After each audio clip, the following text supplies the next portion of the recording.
So you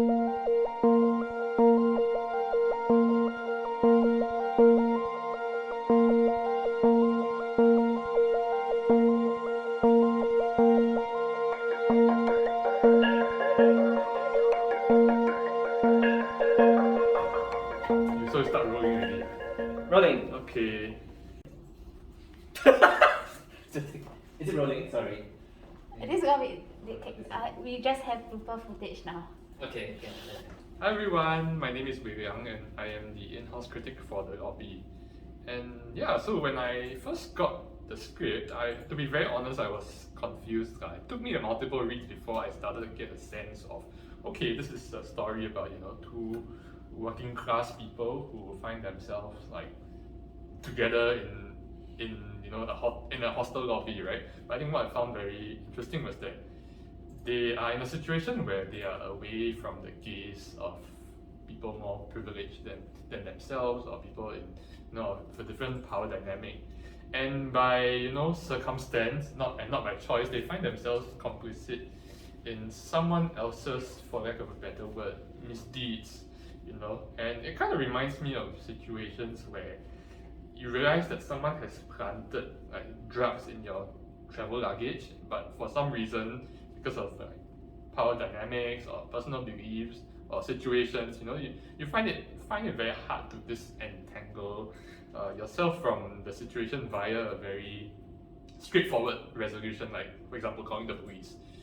And I think there's a lot of resonances, right, with all the stories of mistreatments and harassments in various workplaces in Singapore, and makes me think about, there's so much that's really left unsaid, all these unspoken conversations between the people who are on the ground that they're not really very easily voiced out for whatever reasons, right? So that really struck with me.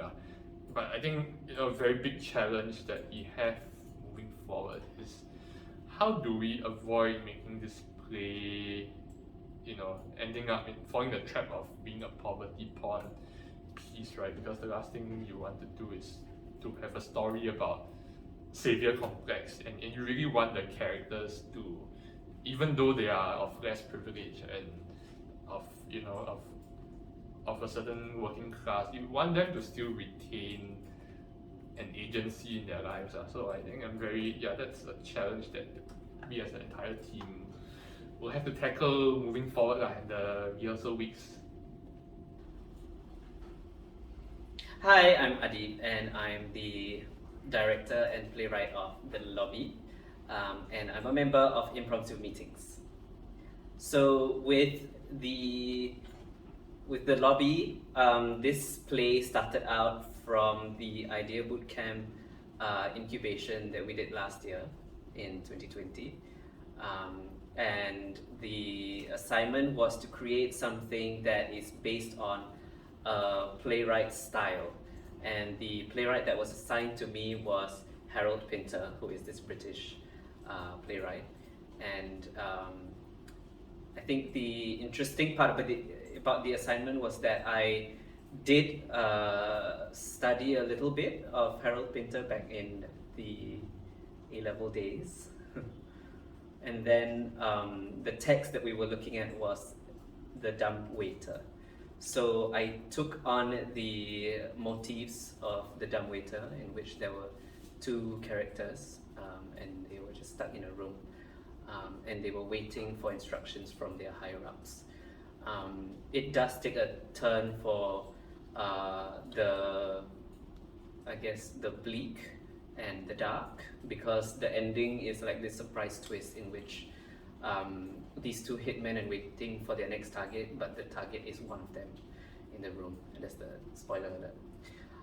So with The Lobby, it became two Singaporean characters who are working in a hotel lobby, and it's at night, but they're waiting on instructions from a higher up who has told them very weird things like, please bring in the luggage from outside, but they don't see any hotel guests.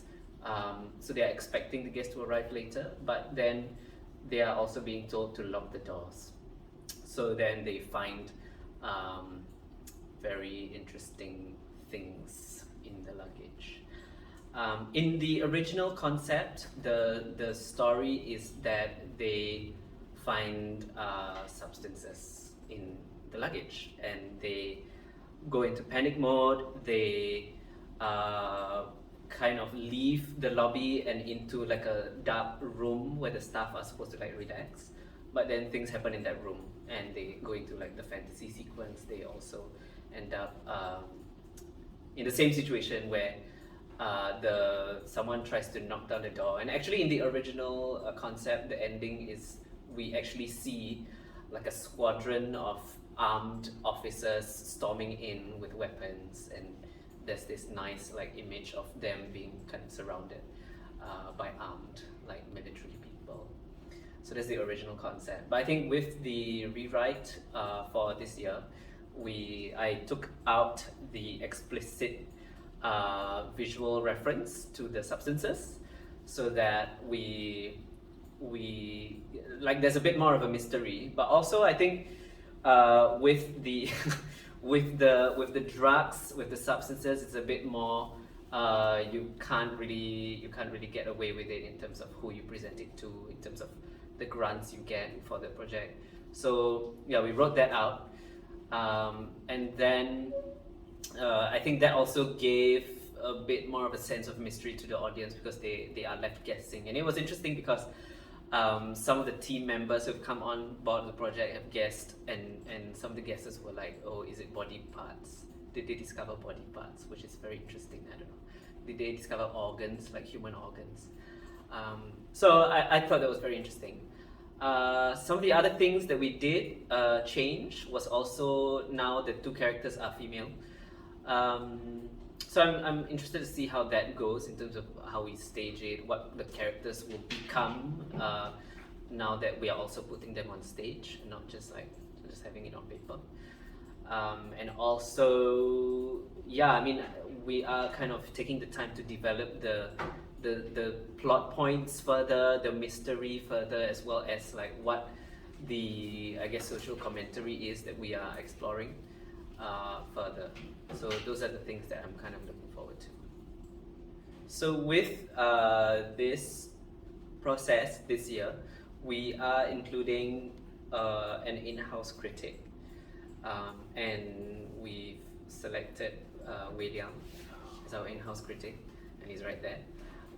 And I think what we're trying to do with the in-house critic is also have this outside opinion, to kind of act as a sounding board, act as like a bouncing board, where the exchanges that we have regarding each draft, each idea, each stage of the writing and the conceptualizing, we will have a means for dialogue, a means for a fresh perspective, an outside perspective on how on what is being written, what is being produced in each draft, as well as what we think can be a direction to go down. Because yeah, I mean, we may not see it as people who have already encountered the idea from the conceptualization phase.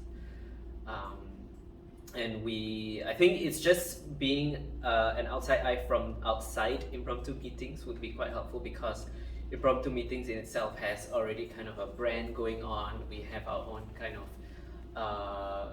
ethos of what storytelling we like to see. So I think having Wei Liang on board will be that kind of outside, fresh perspective that we can have. And I think having the in-house critic on the project will kind of give us that stable, I guess, process with the in-house critic, just to kind of anchor the development process of the work. So I think we are also kind of exploring how this will turn out, because this is the first time we're working with an in-house critic with impromptu meetings. So that's also quite an interesting development in the way that the company is operating. So I'm excited to see how that goes. Yeah.